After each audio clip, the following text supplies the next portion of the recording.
Thank you for watching, liking, commenting, sharing, and subscribing right now. I don't travel all that often just because I don't enjoy it all that much. Um, I do travel with a single case of equipment, at least as much as I can cram in there. It's been upgraded over time thanks to my wife seeing all the shortcomings of my travel habits. That's what a good partner does, is completes you in that sense. And Jermaine 24, or I should say J Thermaine, I'm not exactly sure how to pronounce that name or handle, from the chat room, has top 5 tips for traveling with electronics, and his first tip is specifically related to the case. You know, for a year or so, I was carrying around a bag that was branded Windows Vista, which was a lot of fun, but my Ponzi couldn't stand it, and she ended up getting me a Toomey.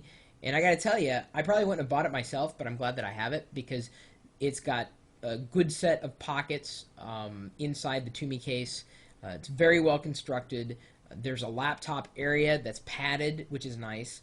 And I remember a couple of years ago, I used a carrying case that had zippers all over the place, and I actually lost some equipment because one of the zippers on the front was passed through a pocket, and things dropped out. I didn't realize it dropped out, and yeah, that was that made me sad. So yeah, do think about what you're carrying your equipment around in. I mean, if you've got good equipment, you need a good case to carry that equipment in. Not to mention, it kind of says something about you. I mean, if you're walking into a place and meeting people that you may not know, do you want to just throw down a ratty backpack? Maybe you do, maybe you don't. But if you got nice equipment in there, I mean, sometimes the clothes make the man. Know what I'm saying? And I realize it's awfully ironic to hear this coming from someone who wears hoodies even in the middle of summer. Number 2, make sure you bring all the power cords for any electronic device that you happen to have with you. Even if you fully charge the devices before you left, bring the cords anyway. You never know when a device could die. It's true. And I've talked about this at times in the past. I like buying retractable cords and cables. Not only do I use them at my desktop, but I have another I guess copy, another unit, another cable cord type or whatever for my devices inside of my carrying case so that I can just take it and go without worrying about not remembering a cable. So that's something that could also help any type of frustration with organization, is just buy a duplicate cable.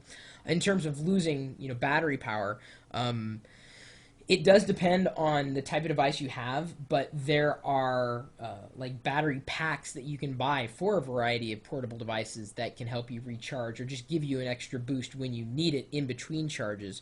If you're traveling on a plane and let's say your PSP dies or your iPhone or iPod dies, you can just plug in an add-on and then use these like external batteries like AA or AAA batteries, and then charge the device at least long enough to make it through until the next time you're able to plug in directly to another source to bring more power to it. Number 3, if you're traveling with a family, get a good backpack for your electronic devices. It keeps it simple and easy to know where everything is. Have your travel partner give any cords or electronic devices to you the day before the trip so you can pack them the night before. It's easier to keep all the electronics in one place because it's harder to lose them. And I think the bottom line here is just coordinate. I'm in agreement on this. Since Ponzi and I typically travel together, sometimes she will take things away from me and not tell me. And I don't think she means to do that. But like when I was traveling to Iowa and happened to experience a relatively priceless moment, I tried to record it with my digital camera and it said memory full. And I looked at it. Ponzi had removed my SD card. And she didn't bother to replace it. She also didn't bother to tell me that she took it out. That really upset me a lot because I missed out on a moment that I'll never have back, other than what's in my head. So coordinate with your partner.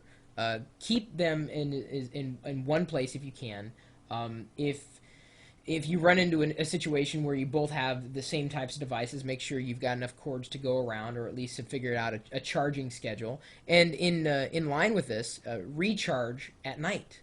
If you're not thinking of if you're not thinking ahead, then you're going to be stuck with a half solution. You'll have the hardware but no battery. And also, check your digital camera to make sure that your wife has returned the removable media that she may have taken from it before you leave the house. That's the little thing.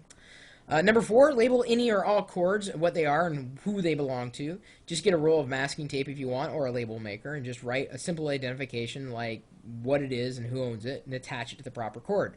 It makes finding the proper cord inside a bag easier. And that's, I believe, absolutely true. One of the reasons why I don't carry a lot of devices is because I don't like carrying a lot of cords. But even so, I will specifically seek out devices that charge with common cable types, so like USB. Most of my portable devices will use that in one way, shape, or form. I can charge my iPhone by USB. That's what the retractable cable that I pulled out earlier is. There's USB on that end, and then the iPod connector on the other end. I'd rather use USB because I know I'm going to have this thing likely with me, and to use that as the charging station, just plug it in, and I know I'm off to the races. Number 5, make a list of everything that you're bringing with you so that when it comes time you can leave, you can just look over the list to make sure you have everything. It'll make repacking so much easier. It's a valid point, I'd say.